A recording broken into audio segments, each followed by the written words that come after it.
समजून घेतलं नाही, त्यांचं मन त्या गोष्टीकडे लागलं नाही.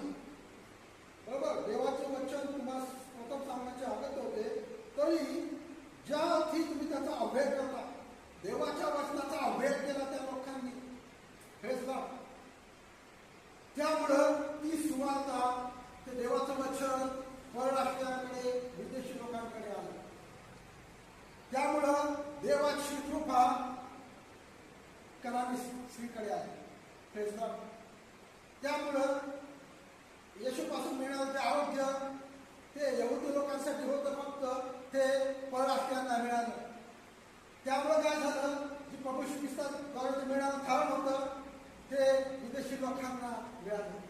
जी प्रभू श्री ख्रिस्ताची सुवार्ता होती ती फक्त सुरुवातीला ती इस्रायल लोकांसाठी होती, यहुदी राष्ट्रासाठी होती, इस्रायलच्या हळदीला मिळण्यासाठी होती, ती विदेशी लोकांना